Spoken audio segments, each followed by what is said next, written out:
మనం ఇప్పుడు ఖమ్మం జిల్లా నేలకొండపల్లి మండలం ముఠాపురం గ్రామ పంచాయతీలో ఉన్నాం. ముఠాపురం గ్రామ పంచాయతీలో కాంగ్రెస్ పార్టీ బలపరిచినటువంటి సర్పంచ్ అభ్యర్థి గుడిమల్ల మధుగారు మనతో ఉన్నారు.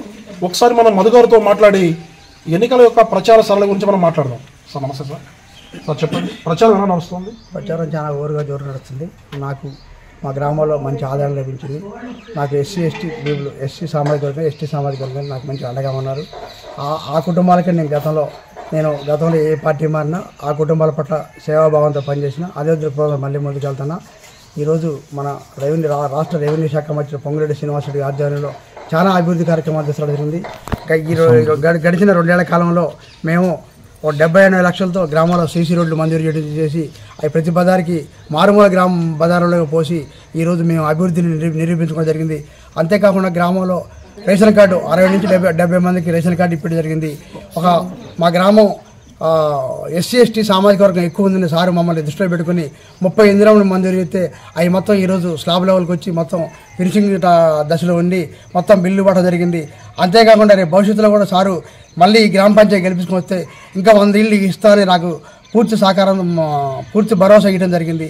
అంతేకాకుండా ఈ గ్రామంలో ఒక బీటీ రోడ్డు ఎప్పటి నుంచో అది రైతులు పొలాలకు వెళ్ళే దారి చాలా అధ్వాన స్థితిలో ఉండి గుంటలమయంగా ఉంటే ఆ దారిని నేను ఎప్పటి నుంచి తొమ్మలనాశ్వర గారు ఉన్న కానించి ఎన్నో పిటిషన్లు పెట్టి ఆ రోడ్డు బీటీ కావాలని కోరుతుంటే సార్ నా వినపాన్ని మన్నించి నేను కోరుకున్న దాన్ని 4,40,00,000 రూపాయలతో ఆ రోడ్డు మంజూరు చేసి ఈరోజు ఆ రోడ్డు కూడా పనులు మొదలుపెట్టారు. పనులు కూడా వేగవంతం జరుగుతున్నాయి. జనవరి సంక్రాంతి పండగకల్లా అది దాదాపు బీటీ పూర్తి స్థాయిలో రోడ్డు రైతులకు కానీ గ్రామ ప్రజలకు కానీ రైతు కూలీలకు అందుబాటులోకి వస్తుందని మేము ఆశిస్తున్నాం. రాబోయే రోజుల్లో మేము ఇంకా ఈ గ్రామాన్ని అభివృద్ధి పదాలు నడిపించడానికి మా వంతు నా వెనక నా మంత్రి గారు శ్రీనివాసరెడ్డి గారు ఉన్నాడు. అలాగే క్యాంప్ ఆఫీస్ నుంచి దయాకర్ రెడ్డి గారు కూడా మేము ఎప్పుడు కాల్ చేసినా స్పందించి మాకు పలానా ఎంఆర్ ఆఫీసులో పని ఉంది సార్, పలానా పోలీస్ స్టేషన్లో పని ఉందంటే, పలానా ఎండీ ఆఫీసులో పని ఉందంటే దయాకర్ రెడ్డి గారు విత్ ఇన్ సెకండ్స్లో సంబంధించిన అధికారికి చెప్పి అక్కడ సమస్యను పరిష్కరించే దాంట్లో కూడా ముందుండి మాకు ఎప్పుడు ఆయన సహాయ సహకారాలు అందించడం జరుగుతుంది. అలాగే ఇంకా రాబోయే రోజుల్లో ఈ నేను గత 15 సంవత్సరాల బట్టి 20 సంవత్సరాల బట్టి సర్వీస్ ఓరియంటెడ్ పర్సన్గా ఉన్న తప్ప నేను ఈ గ్రామమే పడి దోసుకుంది లేదు, దాచుకుంది లేదు, తిన్నది లేదు, సంపాదించింది ఆస్తులు కూడా ఏం పోగొట్టుకోలేదు. నేను ఈరోజు కేవలం నాకు 2 ఆడపిల్లలు వాళ్ళ చదువులు చదువుతున్నారు, వాళ్ళ వ్యక్తిగతంగా వాళ్ళు చదువుకున్నారు, వాళ్ళు పైకి వెళ్ళిపోయారు. నా కుటుంబం కోసం నేను సేవ చేయట్లేదు, కేవలం ఈ గ్రామ అభివృద్ధి కోసం నేను కమ్యూనిస్ట్ పార్టీ నుంచి వచ్చినా అదే భావాలతో పనిచేస్తున్నా. ఈ గ్రామంలో ఒక వ్యక్తితో కానీ నాకు ఒక ఘర్షణ వాతావరణం లేదు. ప్రతి ఒక్కరితో చిన్నపిల్లగాడు కానీ పెద్ద పిల్లగాడు అందరినీ మందలించుకుంటా మంచి మర్యాదలతో పోతా నేను గ్రామ అభివృద్ధి సంకల్పంతో నేను ముందుకెళ్తా. ఈరోజు నా మీద కొన్ని పక్షాలు కూటమే కట్టి నన్ను ఓడియడానికి ప్రయత్నం చేస్తాను. నేను చేసిన నేరం ఏంటో ఆ కూటమి చెప్పాల్సిన అవసరం ఉంది. నేను చేసిన తప్పేదో ఆ కూటమి చెప్పాల్సిన అవసరం ఉంది. నేను సర్వీసు ఈ గ్రామంలో ఏ కుటుంబానికి సర్వీస్ చేయలేదు, ఈ గ్రామంలో ఏ వ్యక్తికి పని చేయలేదు, వాళ్ళు నిరూపించాలి. నా మీద ఒక అపవాదు కూడా వేశారు. మీ ఇందిరా మహిళల్లో ఏదో డబ్బులు తీసుకుని చెప్పారు. ఒక్క పర్సన్ నేను ఎవరికాడ 1000 రూపాయలు తీసుకుని అనిపిస్తే నేను విత్డ్రా చేసుకుని రాజకీయాల నుంచి తొలగిపోతానని ఆ కూటమి సభ్యులకి ఛాలెంజ్ ఇస్తున్నాను. సార్ చెప్పండి, గ్రామంలో ఉన్నటువంటి ప్రధాన సమస్యలు ఏంటి, మీరు పరిశీలించిన సమస్యలు ఏంటి? గ్రామంలో ప్రధానంగా ఎస్సీ ఎస్టీ సామాజిక వర్గాలు అండి. వాళ్ళకి కేసీఆర్ ప్రభుత్వంలో ఎటువంటి ఇళ్ళు వాళ్ళకి నివాస గృహాలు లేవు. ఆ గృహాల కోసం మేము తిప్పలబడి 30 ఇళ్ళు మంజూరు చేయించి ఈరోజు అవి మొత్తం కన్స్ట్రక్షన్ పూర్తి ఉన్నాయి. మళ్ళీ రాబోయే రోజుల్లో ఈ గ్రామ పంచాయతీ గెలిపించుకోకపోతే 100 ఇళ్ళు ఇస్తారని చెప్పి మంత్రి గారు మాట ఇచ్చారు. ఆ మాట నిలబెట్టుకుంటాం. అట్లాగే మా గ్రామంలో 6 ఎకరాల ప్రభుత్వ భూమి కలదు. అయితే ఎస్సీ ఎస్టీ సామాజిక వర్గాలు కూడా ప్లాట్లు పంచడానికి కూడా రాత్రిన సార్తో నేను మాట్లాడా. రాత్రి అంటే నిన్న అంటే 9వ తారీఖు నైట్ 12 గంటలకి సార్ నేను క్యాంప్ ఆఫీస్ ప్రత్యేకంగా పిలిపించి గ్రామంలో సమస్యలు నన్ను అడిగి తెలుసుకుంటూ ఆ సమస్యలు మొత్తం పూర్తి భరోసా ఇచ్చిండు. రెవెన్యూ మినిస్టర్ నేనే కాబట్టి ప్లాట్లు పంచే బాధ్యత నాదే అని చెప్పడం జరిగింది. ఆ సామాజిక వర్గాలు కూడా నేను భరోసా ఇస్తున్నా. రాబోయే రోజుల్లో సంక్రాంతి పండుగ కల్లా నేను ఇల్లు లేని పేదవాళ్ళకి ఇల్లు ఇప్పిస్తా, ప్లాట్ లేని పేద ప్లాట్ని చేయించి మంత్రి గారిని తీసుకొచ్చి ప్లాట్ మంజూరు చేయించి బాధ్యత తీసుకుంటాను నేను తెలియజేస్తున్నాను. సార్ చెప్పండి, మీకు ముఠాపురం గ్రామ పంచాయతీలో గెలవడానికి కలిసి వచ్చే అంశాలు ఏంటి? ముఠాపురం గ్రామ పంచాయతీలో శ్రీనివాసరెడ్డి గారు మంత్రి అయినాక అంతమో తొమ్మలనాశ్వర గారి పీరియడ్లో కూడా మేము ఎస్టీ సబ్ ప్లాన్ ద్వారా 90 లక్షలతో నిధులు తీసుకొచ్చి ప్రతి తండాలో సీసీ రోడ్డు మంజూరు చేయడం జరిగింది. ఇప్పుడు సార్ వచ్చినా కూడా ప్రతి బజార్లో సీసీ రోడ్డు పడడం జరిగింది. రాబోయే రోజుల్లో కూడా ఇంకా మాకు ఈ ఇందిరా బిల్లు కానీ రోడ్లు కానీ పెన్షన్లు కానీ రేపు ఇందిరమ్మ ఆత్మీయ భరోసా కానీ మహాలక్ష్మి స్కీమ్ కానీ రేషన్ కార్డు కానీ ఇవన్నీ ప్రభుత్వం ఇవ్వబోతుంది. ఈ మొత్తం కూడా మేము బలహీన వర్గాలకు అందించాలని కోరుకుంటూ ఈ నాకు కలిసి వచ్చే అంశాలను భావిస్తున్నాను. ఫైనల్గా చెప్పండి, ముఠాపురం గ్రామ ఓటర్లకి మీరిచ్చే సందేశం. గ్రామ ఓటర్ మహాశయాలకి ఒకటే విజ్ఞప్తి, నేను అంటే మీ అందరికి సుపరిచితుడిని, అందరికి పరిచయం వ్యక్తిని. నేను ఒకటే చెప్తున్నా, నేను ఈ ఊళ్ళో మీ అందరికి చిన్నప్పటి నుంచి రాజకీయాలు చేస్తున్నా. నేను సంపాదించుకున్న ఆస్తులు ఈ ఊరి మీద దోచుకున్న సందర్భాలు లేవు. నా మీద కూటమి కట్టి ఒక ప్రయత్నం చేస్తాను. దానికి కారణం ఏంటంటే నాకు ఇంతబడి కూడా $1 బిలియన్ కూర్చొని మిగిలిపోయింది. అయినా నేనేం చేసి నా మీద కూటమి కట్టినా నాకు సామాజిక వర్గాల SC ST సామాజిక వర్గాల బలం ఉంది. ఆ బలంతో నేను ముందుకెళ్తున్నా. రేపు రాబోయే రోజుల్లో ఖచ్చితంగా ఈ గ్రామంలో గ్రామ పంచాయతీ గెలవబోతున్నాం భరోసాతో నేను. Right sir, thank you very much. Ex army person, senior నాయకులు చావా కృష్ణమూర్తి గారు మనతో ఉన్నారు. ముఠాపురం గ్రామ పంచాయతీలో గుడిమల్ల మధుగారి గెలుపు కోసమే కృషి చేస్తున్నారు. ఒకసారి తనతో మాట్లాడి ఎన్నికల ప్రచార సభలు ఎలా ఉందో మనం తెలుసుకుందాం. సార్ నమస్తే, చెప్పండి సార్. 19 సంవత్సరాల భారత సైన్యంలో పనిచేసి ఇంటికి వచ్చాను. 20 years అవుతుంది ఇక్కడికి.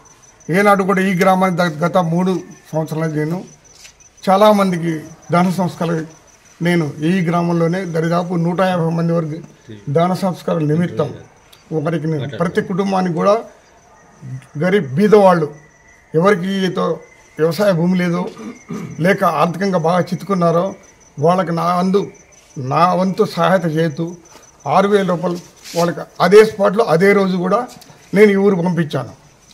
అలా కాకుండా నేను ఏనాడు కూడా ఏ రాజకీయ పార్టీకి మద్దతు ఇవ్వలేదు, రాజకీయ పార్టీకి కండవ కప్పుకోలేదు, ఏ పార్టీలోకి రాలేదు. ఇక్కడ కనీసం ఈ భూమి మీదకి వచ్చి సైన్యం నుంచి ఇంటికి వచ్చిన 20 ఏళ్ళ నుంచి నేను ఏదో ఒక చిన్న వ్యాపారం చేసుకుంటూ బతుకుతున్నాను.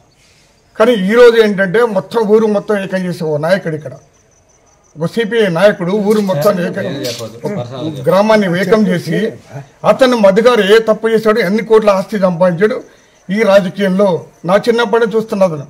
18 ఏళ్ళ అతను రాజకీయ రంగంలో దిగాడు. కాకుండా అవకాశం లేకుంటే కొన్ని పార్టీలు 2 పార్టీలు మార్చాడు. ఇప్పుడు 2 సెకండ్ పార్టీ TRS రావడం.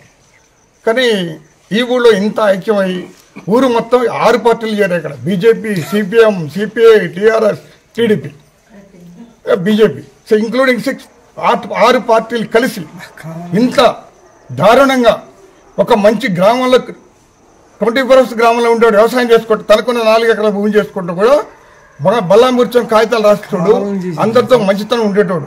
అలాంటి ఏకం చేసి ఊరు మొత్తం తమ సొంత స్వార్థం కోసం గ్రామాన్ని ఏకం చేసి చక్రం మళ్ళీ మేము తిప్పాలా, బడుగు బలైన వర్గాలు ముందుకు రావద్దు, మా చెయ్యి చక్రం ఈసారి దెబ్బ మనం తగిలితే మనం మళ్ళీ బతకలేమన్న ఆలోచనతో వారం 10 నుంచి పెద్ద నాయకులు తిరుగుతారు.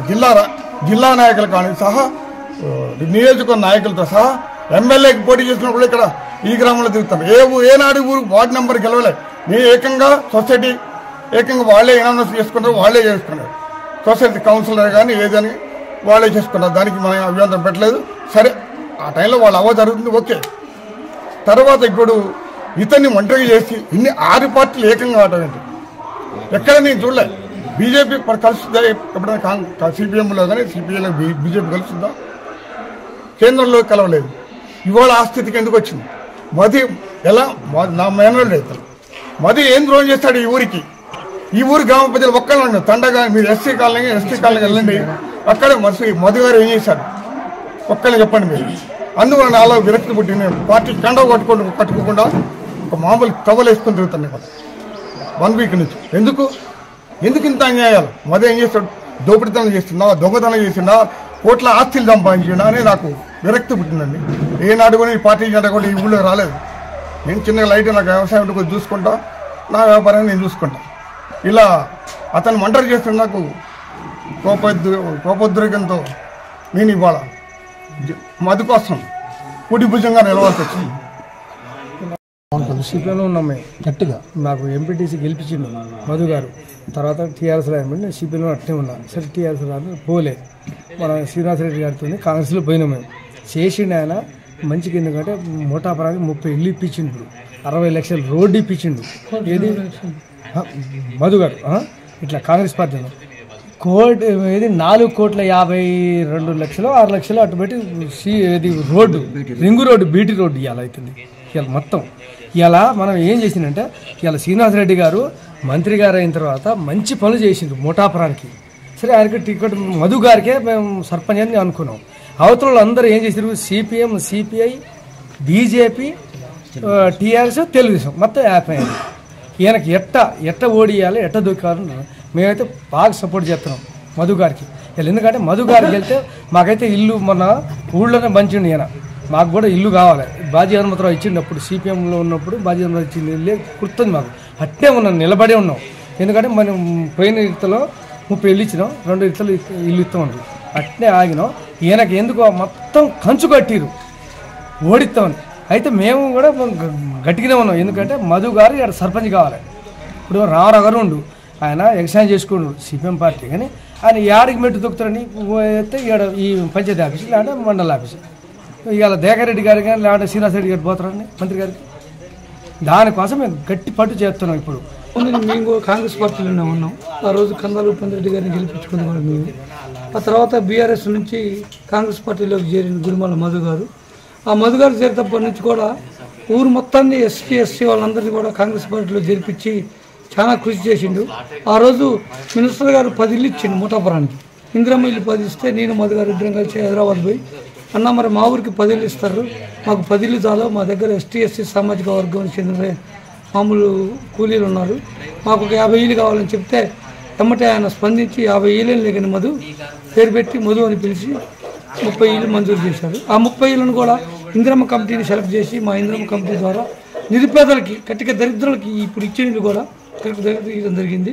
కనీసం వాళ్ళకి ఇసుక కూడా డబ్బులు లేని సందర్భంలో ఎండిఓ గారితో మాట్లాడి ఇసుక కోపలు ఇప్పించి దగ్గరుండి వాళ్ళకి ఇల్లు కట్టిస్తాను.